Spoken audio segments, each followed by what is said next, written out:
Salut à tous, bienvenue sur Busy Foot dans cette vidéo. Et aujourd'hui, on va analyser ce match nul 1-1 qui a laissé un goût amer aux joueurs et aux fans du FC Barcelone face à Getafe. Un résultat qui pourrait bien les éloigner définitivement du titre. Une déception surtout après une série de victoires consécutifs, incluant une victoire symbolique contre le Real Madrid. Alors, que s'est-il passé?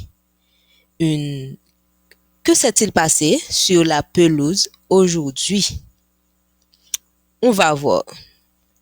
Un bon début pour les joueurs du FC Barcelone, mais une attaque inefficace.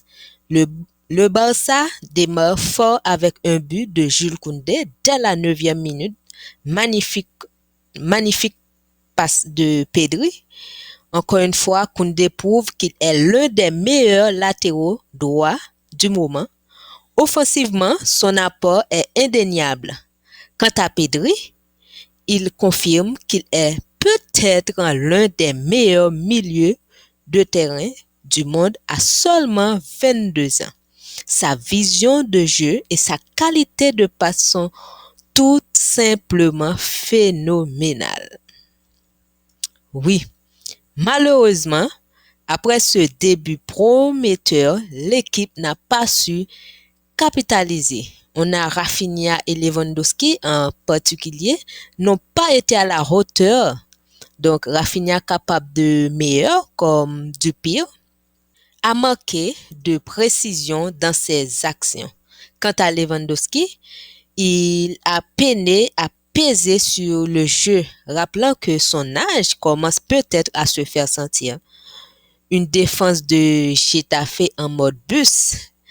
Getafe connu pour être un adversaire coriace a une fois de plus posé problème aux joueurs du FC Barcelone. Après leurs égalisations presque chanceuses, on pourrait dire, Getafe a décidé de fermer le jeu, défendant en bloc avec une intensité impressionnante et opéré par contre-attaque. Le FC Barcelone, malgré 21 tirs, dont seulement 5 cadrés, n'a pas su trouver la faille. Les jeunes comme Lamine Yamal ont tenté, mais sans succès, souvent en forçant trop leur frappe.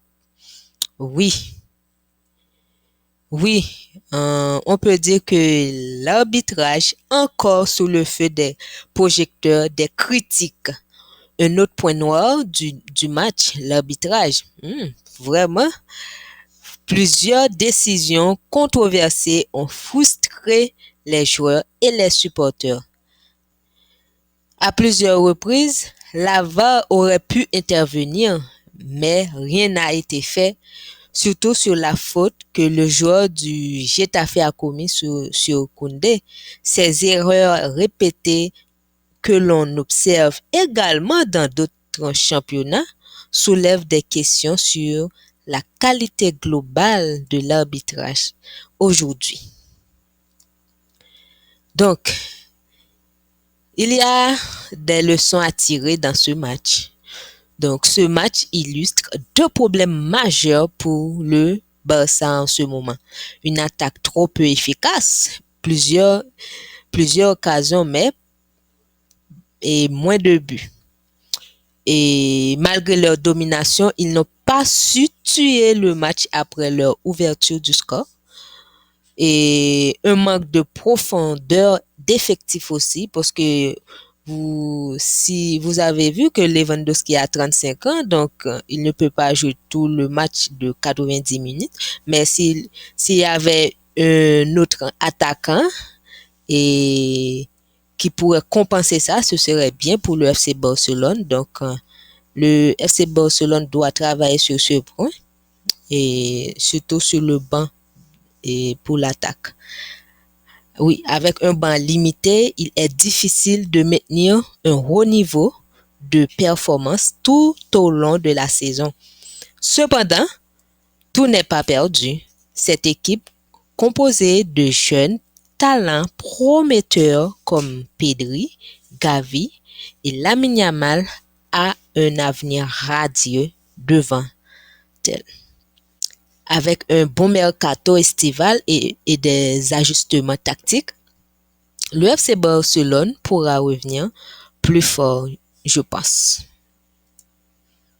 Donc, qu'est-ce qu'on peut dire? Le Barça perd 2 points précieux aujourd'hui, mais la saison est encore longue, bien que demain, si Dieu veut, si Real Madrid a gagné, donc Real Madrid va prendre la première place et surtout aujourd'hui, l'Atlético Madrid a perdu face à Alaves.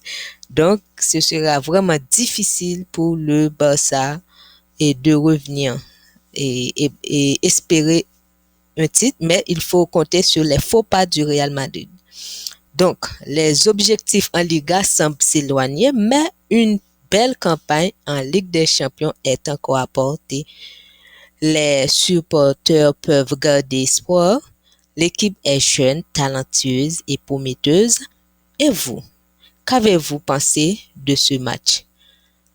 Pensez-vous que le FC Barcelone peut encore jouer le titre cette saison? Dites-le moi en commentaire. Et n'oubliez pas de vous abonner à la chaîne et pour d'autres vidéos qui arrivent. Et je vous dis à très bientôt.